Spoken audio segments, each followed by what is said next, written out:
Shalom Aleichem, la Hilula de Rabbi Shimon Bar Yochai Zechuto Tagen Alenu.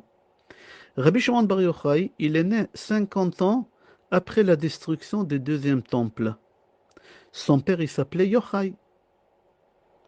Yochai, le papa de Rabbi Shimon, il était de la tribu de Yehuda. C'était un des hommes les plus riches de cette génération.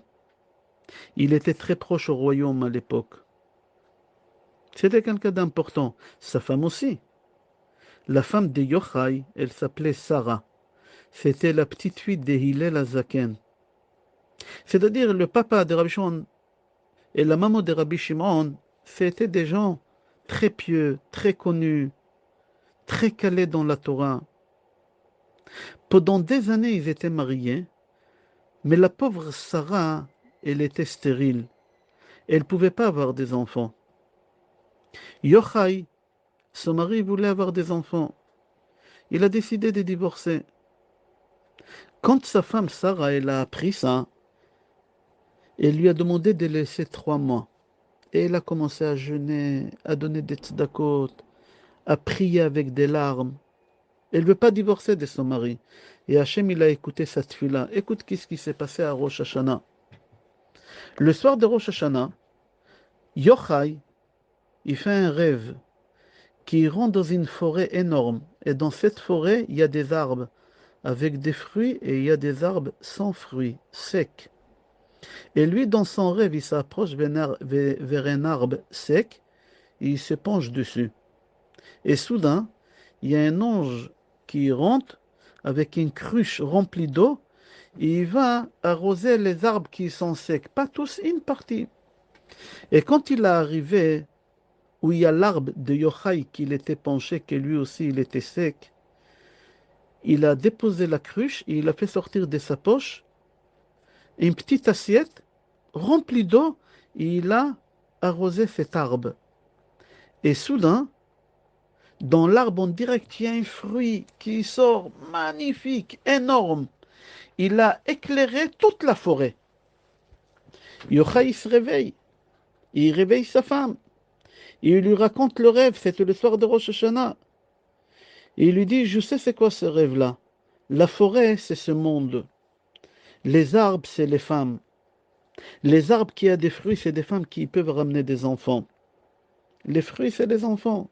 Les arbres qui sont secs, c'est les femmes qui sont stériles. Et moi, je me suis penché sur un arbre. C'est toi, ma femme, qui tu étais sèche, qui tu es stérile, tu n'as pas des enfants. Aujourd'hui, on est le soir de Rosh Hashanah. J'ouvre une parenthèse. Il faut savoir qu'à Rosh Hashanah, c'est bien de prier d'avoir des enfants. C'est un moment très, très propice. Tous nos mères, comme ça c'est marqué dans Gemara Rosh Hashanah, page 11, Yud Aleph Amoud Aleph, c'est marqué là-bas, tous les matriarches, ils ont tombé enceintes le soir de Rosh Hashanah, tous. Il a dit à sa femme, ce soir c'est Rosh Hashanah, je suis sûr que tu es enceinte, tu es tombée enceinte cette nuit-là, tu es enceinte. L'arbre que je me suis penché, c'est toi. Et l'ange, il est venu avec une petite assiette et qui l'a arrosé. Et il y a un fruit qui est sorti, qui a éclairé toute la forêt. Que la forêt, c'est ce monde. On aura un garçon qui va éclairer le monde de la Torah. Cette année-là. Mais j'ai pas compris c'est quoi cette petite assiette, d'où il a ramené ça. Sa femme, elle a dit, viens, on va voir le Rav. C'était qui le Rav? C'était Rabbi Akiva. À la sortie de la fête, ils sont partis chez Rabbi Akiva, Yochai et sa femme Sarah. Et Rabbi Akiva, il a interprété les rêves exactement comme il a interprété Yochai, qu'ils auront un enfant, Be'ezrat Hashem, qui va éclairer le monde avec sa Torah. Et il leur a dit que la petite assiette d'où ils ont pris l'eau, l'ange, et qu'il a arrosé, c'est les larmes que Sarah, elle a fait couler. Et avec ça, il a arrosé. C'est avec ces larmes qu'il a eu cet enfant-là. Et là, Rabbi Akiva, il s'adresse à Sarah et lui dit, dans 9 mois, tu auras un garçon qui va éclairer le monde. Quand Rosh Hashanah, 9 mois après, c'est quoi? Shavuot. Rabbi Shimon Bar Yochai, il est né à Shavuot. Ils étaient contents, Yochai et Sarah. Et en réalité, elle a accouché 9 mois après, comme c'était prévu à Shavuot, le jour que Moshe Rabbeinu il nous a ramené la Torah. C'est rapporté dans Gemara Shabbat, page Lamed Gimel. Lamed Gimel, c'est 33, Lag BaOmer. Comme ça, tu n'oublies pas, page 33. Une histoire Et là, on va rentrer d'après le sod de Be'ezrat Hashem. Et cette histoire, elle est rapportée dans Gemara Shabbat, page 33, Amoud Bet, Lamed Gimel, Amoud Bet, Lag Baomer. Écoute, marque les noms de ces personnes-là parce qu'on va s'amuser un peu avec eux. Rabbi Yehuda, marque Yehuda. Rabbi Yossé, marque Yossi. Rabbi Shimon Bar Yochai, marque Shimon. Ils parlaient entre eux. Là-bas, la Gemara, elle raconte que Rabbi Yehuda, Rabbi Yossé, Rabbi Shimon Bar Yochai, ils parlaient entre eux. Et pas loin d'eux, il y a quelqu'un qui s'appelait Yehuda ben Gerim. C'est un rave qui s'appelait Yehuda, qui il était converti. Il a écouté la discussion de ces trois personnes, des Rabbi Yehuda, des Rabbi Yossé et Rabbi Shimon. C'était quoi la discussion? Rabbi Yehuda, il a dit à Rabbi Yossé et à Rabbi Shimon Bar Yochai, regardez les Romains, qu'est-ce qu'ils n'ont pas construit, c'est magnifique. Il y a des autoroutes, il y a des trottoirs, il y a des bains publics, il y a des piscines. Rabbi Yehuda, il a parlé du bien des Romains. Rabbi Yossé, il n'a pas réagi, il s'est tu. Rabbi Shimon Bar Yochai, il a réagi. Et il a dit à Rabbi Yehuda, tout ce qu'ils ont construit, c'est pour leur bien-être. Des trottoirs pour mettre des prostituées sur le trottoir. Des bains publics, c'est pour se faire masser. Des autoroutes, c'est pour encaisser la taxe. Yehuda ben Gerim, qui était à côté, qui a entendu ces discussions entre les trois, il est parti raconter ça à sa femme. Tu sais, j'ai vu Rabbi Yehuda qui l'a dit, Rabbi Yossi, il n'a rien dit. Rabbi Shimon, il a mal parlé des Romains. Il a rapporté à sa femme. Et sa femme, elle a rapporté à sa copine, jusqu'à ce que ça arrivait chez le roi. Le roi, il a vu que Rabbi Yehuda, il a bien parlé, et que Rabbi Yossi, il n'a pas défendu, il n'a pas réagi, et Rabbi Shimon, il a mal parlé. Alors les Romains, ils ont dit, Rabbi Yehuda, Sheshibeach, Itale. Rabbi Yehuda, qui il a parlé du bien, on va le monter des grades. Rabbi Yossi, qui n'a pas ouvert sa bouche, Yigle La'ir Tzipori, on va l'envoyer en exil dans une ville qui s'appelle Tzipori. Marque Tzipori, c'est important. Tzipori, ça veut dire oiseau. Il l'a envoyé dans une ville qui s'appelle Oiseau. Et Rabbi Shimon Bar Yochai, qui l'a mal parlé, on le tue. Et tout ça, c'est arrivé à cause de qui? À cause de Rabbi Yehuda ben Gerim. Rabbi Shimon Bar Yochai, qu'est-ce qu'il a fait? La Gemara, elle continue. Il a eu peur. Il s'est sauvé avec son fils Rabbi El-Hazar dans la grotte. Ils se sont cachés là-bas 12 mois. Pendant toute la semaine, écoute bien, Rabbi Shimon Bar Yochai et son fils, ils étaient enterrés dans le sable. Et pour la prière, il sortait, il s'est habillé. Pourquoi dans le sable? Je ne comprends pas. Parce qu'ils n'avaient pas assez d'habits. Mais Eliyahu Hanavi venait leur rendre visite. Il pouvait dire Eliyahu Hanavi, il va chez, je sais pas où tu nous achètes des habits, tu nous ramènes. Pourquoi? Ils ont eu un miracle. Pendant 12 ans, ils ont mangé des caroubes. Il y a un arbre de caroubes qui a poussé dans la grotte, et pas à l'extérieur. Ils ont bu de puits des Myriam, qui sont venus par miracle dans la grotte. Ils n'ont pas sorti. Dans le Midrash, c'est marqué, Midrash Talpiot, que le caroube, il s'est transformé Shabbat en date. Parce que Shabbat, il faut manger. Tu n'as pas le droit de jeûner Shabbat. Et la date, c'est quelque chose qui rassasie, c'est considéré comme un repas. Alors Hachem, il a fait en sorte qu'ils auront des dates pour les fêtes et pour Shabbat. Et le puits d'eau, il s'est transformé en vin. Je m'arrête ici 2 minutes. Il n'y a aucun rapport avec le cours, mais c'est une parenthèse. Je te demandais de marquer le nom. Je t'avais dit, marque. Yehuda, c'est Rabbi Yehuda. Yossé, c'est Yosef. En raccourci, c'est Yossi. D'accord? Et Rabbi Shimon Bar Yochai, c'est Shimon. Ces trois personnages-là, c'est les trois frères, les enfants de Yaakov. Ceux qui ont vendu Yossi, Yosef, c'était Shimon et Yehuda. C'est les deux personnes-là. C'est eux qui ont vendu Yosef. Yosef, pourquoi il a été vendu? Parce qu'il parlait la Shonara. Il parlait la Shonara. Ici, qu'est-ce qu'il a fait Rabbi Yosef? Il s'est tué. Il n'a rien dit. Il a fait le tikkun de Rabbi Yosef. Il savait que lui, c'est le tikkun de Yosef. Il a trop parlé la dernière fois, il s'est tué. Parce qu'il s'est tué, les Romains, ils l'ont envoyé dans quelle ville? Tsipori. C'est quoi Tsipori? L'oiseau. L'oiseau, il fait que siffler, parler toute la journée. Yehuda, que ses frères, ils l'ont fait descendre des grades. C'est marqué, Vayered Yehuda, ils l'ont fait descendre des grades. Là, maintenant, ils l'ont fait monter des grades. Shimon, le frère de Yosef, qui a fait en sorte que Yosef il soit vendu, qu'il est parti en prison pendant 12 ans. Yosef, il était en prison pendant 12 ans. Rabbi Shimon Bar Yochai, c'est Shimon. Toi aussi, tu vas aller dans la grotte pendant 12 ans. Il est resté là-bas. La 13e année, ça ne concerne pas, c'est autre chose. Mais Rabbi Shimon Bar Yochai, il est resté 12 ans, comme Shimon. Ok, je referme la parenthèse. On a parlé de ça il y a 2 ans. Pas l'année dernière, on a développé ça. Tu peux trouver le cours de ça d'après le Sod il y a 2 ans. Mais cette année, Be'ezrat Hashem, j'aimerais faire d'après le Sod, mais dans une autre direction. On avance. Après 12 ans que Rabbi Shimon Bar Yochai il est dans la grotte avec son fils, ils ont sorti de la grotte. Et chaque chose qu'ils regardaient, ils brûlaient. Il y a une voix céleste qui est sortie qui leur a dit, vous êtes sortis pour détruire le monde, retournez, retournez, apprenez comment vivre en société. 12 mois. Ils ont parti rester là-bas encore 12 mois. En fin de compte, total, ils ont resté là-bas 13 ans. Après qu'ils ont sorti, tout ce qui Rabbi El-Hazar, il voyait, il brûlait. Rabbi Shimon Bar Yochai, il réparait.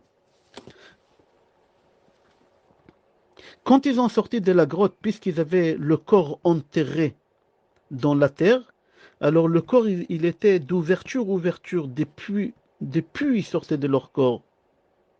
Le beau-père de Rabbi Shimon Bar Yochai, il s'appelait Rabbi Pinchas Ben Yair. Il a dit à Rabbi Shimon Bar Yochai, viens, je te ramène dans la ville Tveria. Là-bas, il y a des bains. Jusqu'à aujourd'hui, tu peux aller à côté de la tombe de Rabbi Meir Baalanes, 500 mètres de la tombe. Les gens, ils viennent du monde entier pour se tromper dans ce bain-là. Alors, ça existe depuis l'époque de Rabbi Shimon Bar Yochai. Rabbi Pinchas Ben Yair dit à Rabbi Shimon Bar Yochai, viens, je te ramène dans le bain de Tveria et je vais te guérir. Et il l'a ramené là-bas et Rabbi Pinchas, il s'est occupé de lui, son beau-père, il s'est occupé jusqu'à que Rabbi Shimon Bar Yochai, il l'a guéri. Rabbi Shimon Bar Yochai voulait quitter Tveria, il n'a pas habité à Tveria, lui, il a habité à Méron. Il a dit au maire de Tveria, j'aimerais vous remercier. J'aimerais remercier les habitants de la ville. Dites-moi qu'est-ce que vous voulez que je fasse, je vous fais. Le maire de Tveria, il lui a dit, tu sais, notre ville, elle ne s'appelait pas Tveria, elle s'appelait Reket.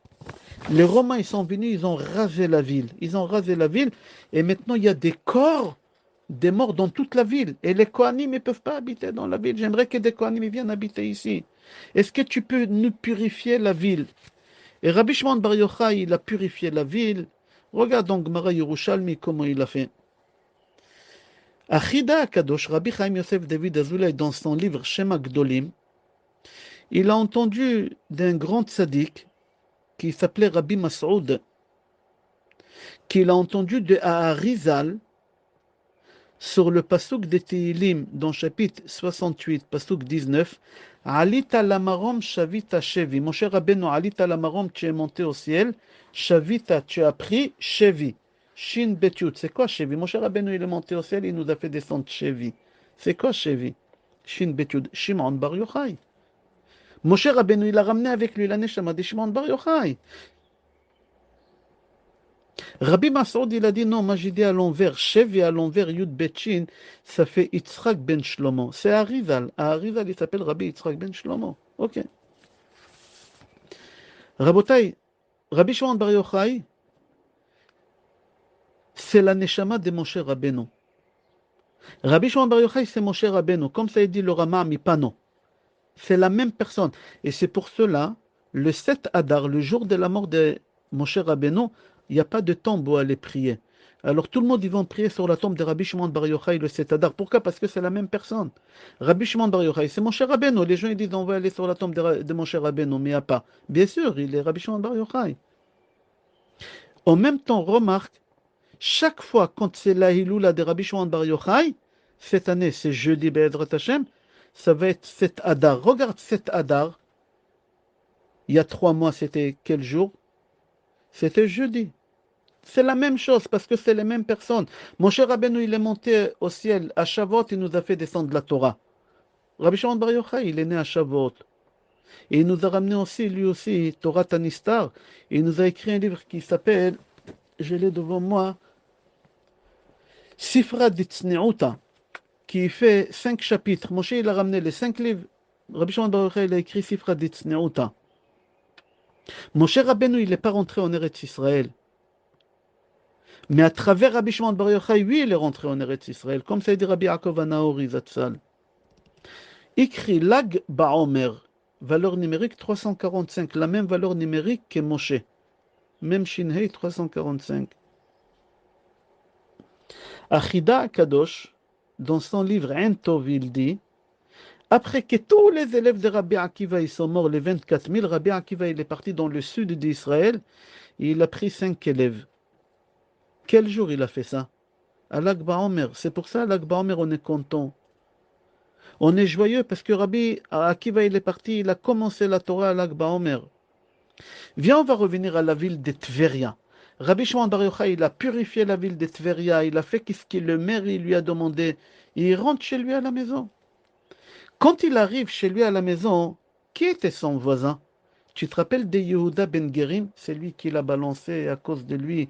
Rabbi Shimon Bar Yochai, il était dans la grotte. Rabbi Shimon Bar Yochai, il regarde Yehuda Ben Gerim, il dit quoi? Toi, tu es encore vivant, toi? Natan bo'ena vene'asa gal atzamot. Rabbi Shimon Bar Yochai, il l'a tué avec ses yeux, il l'a rendu gal. C'est quoi gal? En français, j'ai vérifié, j'ai trouvé, il a réduit à néant. Mais pourquoi la Gemara elle utilise le terme gal? Parce que gal, c'est lag ba'omer. Ok, Rabbi Shimon Bar Yochai, il tue Yehuda Ben Gerim. Je comprends pas Rabbi Shimon Bar Yochai. Pourquoi? Pourquoi tu es aussi strict? Le pardon, ça existe. Pourquoi tu l'as tué? Bon, d'accord, il a balancé, il a parlé, tu as souffert 13 ans, mais quand même, 13 ans, tu es à la fin de cette souffrance, tu nous as ramené Torah Tanistar. Tous les jours, il y a des malachim qui venaient te voir, tous les jours, il y a un avis. Pourquoi tu es aussi strict?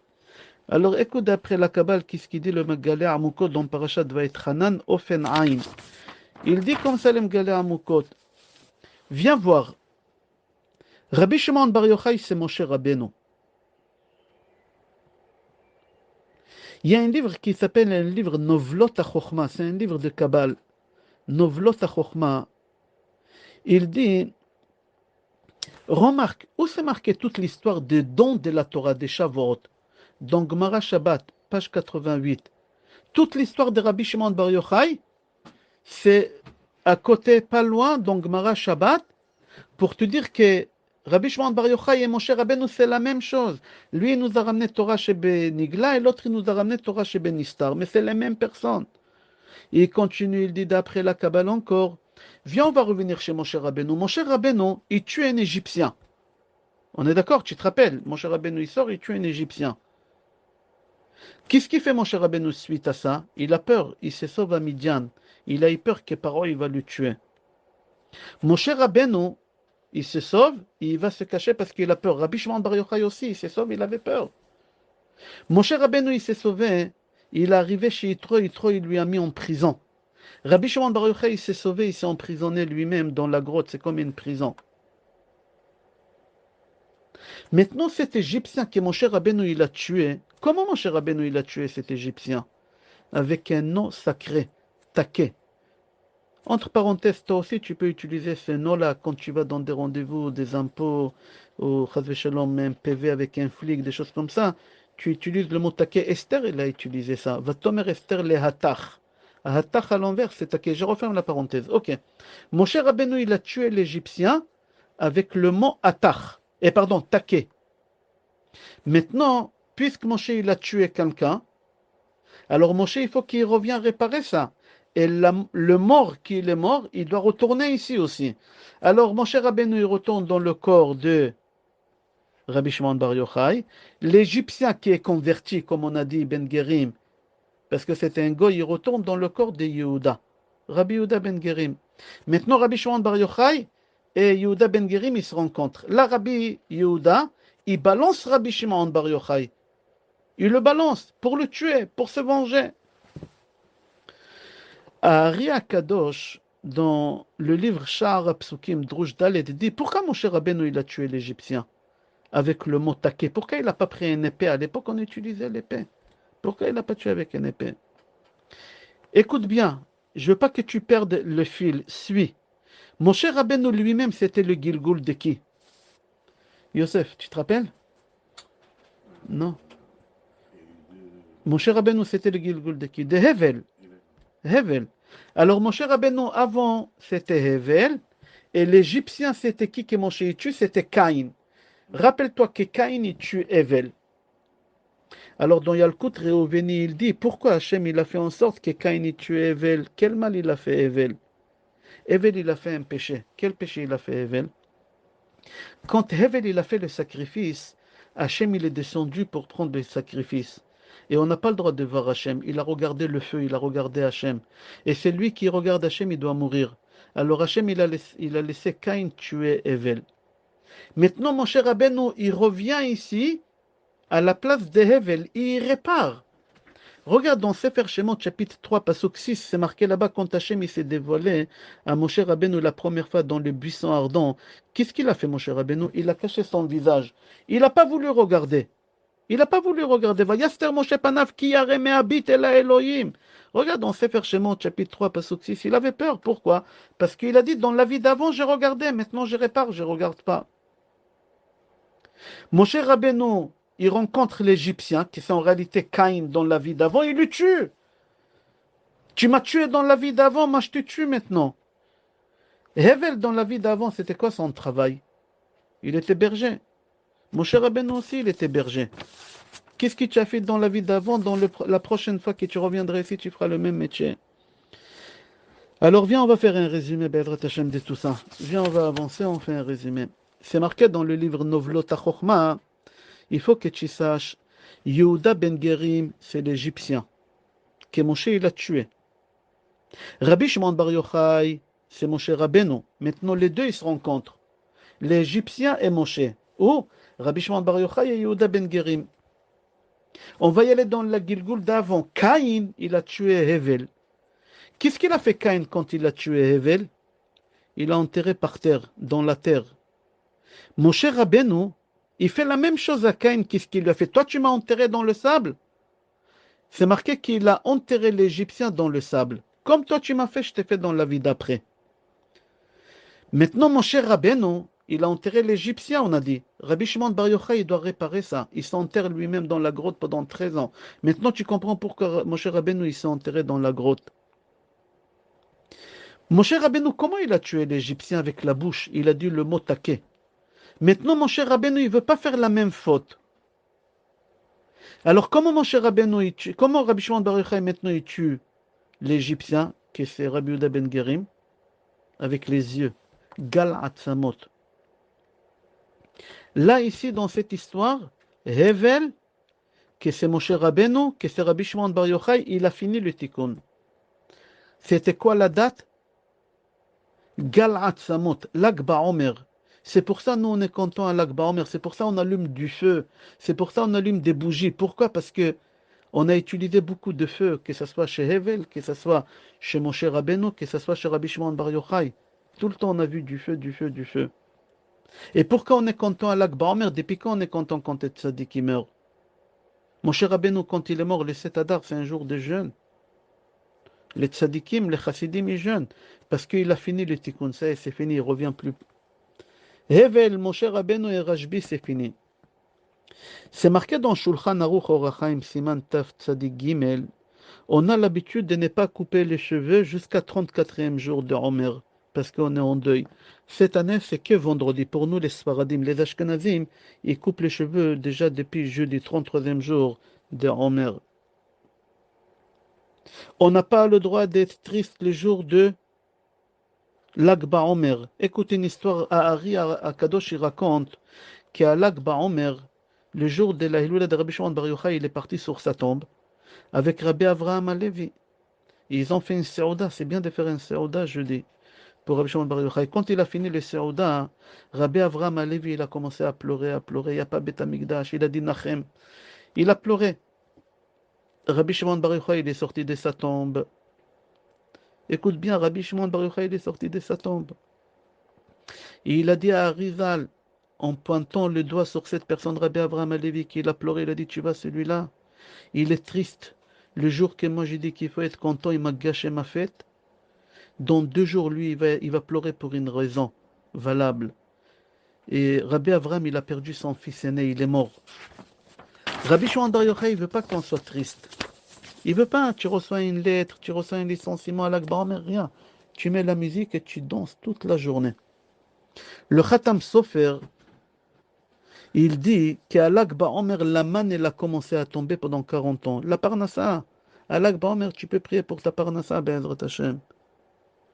Il faut que tu saches le jour le plus long, depuis la création du monde jusqu'à aujourd'hui, c'était le jour de la mort de Rabbi Shimon Bar Yochai. Pourquoi? Parce que Rabbi Shimon Bar Yochai, j'ai devant moi le livre Adra Zuta. C'est le livre qu'il a écrit le dernier jour. Et Rabbi Shimon Bar Yochai, il a ordonné au soleil de ne pas se coucher tant qu'il n'a pas fini ce livre-là. Et il a écrit ce livre-là, je l'ai dans la main. Il a dit des secrets à ses élèves. Rabbi Shimon Bar Yochai, il a interdit au soleil de se coucher. Jusqu'à qu'il a fini, et il est mort. Et le soleil s'est couché. Et c'est pour ça qu'on allume du feu. Pour rappeler le soleil, ce jour-ci, elle ne s'est pas couchée à l'Akba en mer. C'était le jour le plus long. C'est pour ça qu'on allume beaucoup de bougies pour éclairer comme c'était les derniers jours de Rabbi Shimon Bar Yochai. La Gemara Baba Metzia, page 85, raconte quand il est mort le petit-fils de Rabbi Shimon Bar Yochai. Rabbi Shimon Bar Yochai, il avait son fils Rabbi El-Azar qui était avec lui dans la grotte. Rabbi El-Azar, il s'est marié, il a eu un fils qui s'appelait Rabbi Yossi. On l'appelait Rabbi Yossi ben El-Azar, le petit-fils de Rabbi Shimon Bar Yochai. Quand il est mort, on voulait l'enterrer à côté de son père et son grand-père. Tu es parti sur la tombe de Rabbi Shimon Bar Yochai. Il y a Rabbi Shimon à côté de son fils. Rabbi El-Azar, on a voulu faire rentrer là-bas le petit-fils.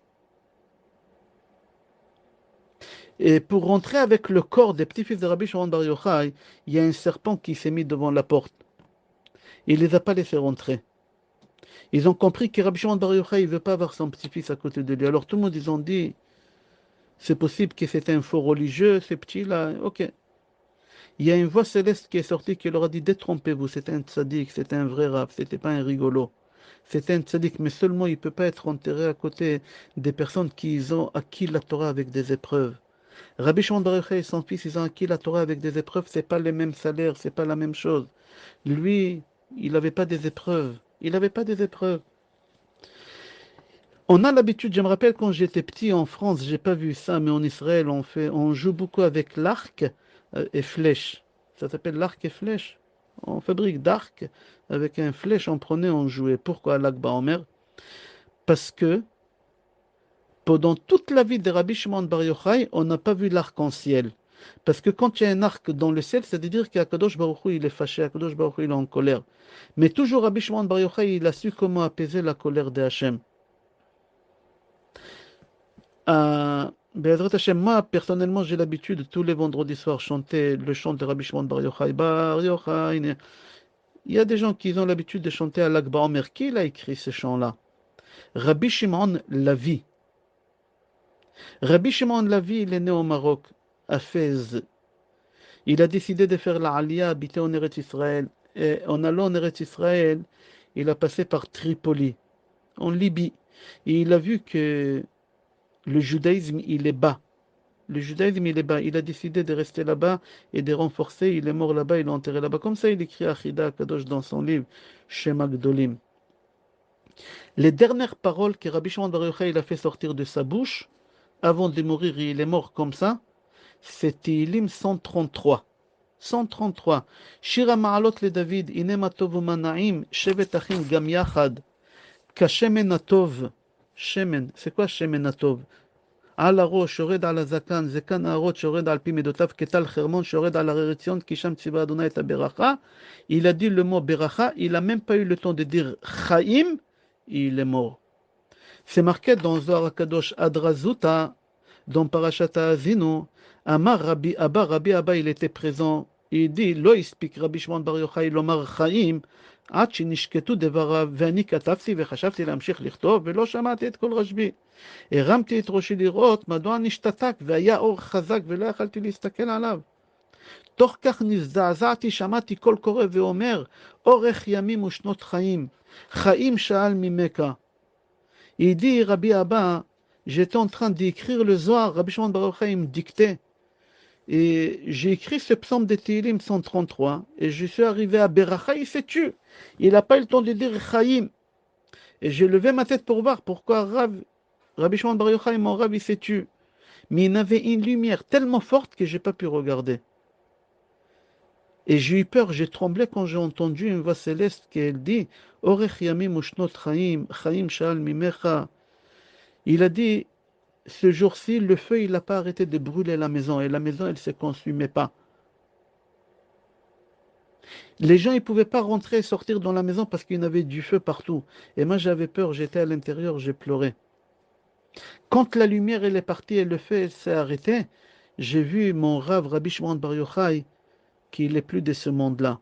Il était enveloppé avec son talit, couché sur ce côté droit et un gros sourire sur son visage.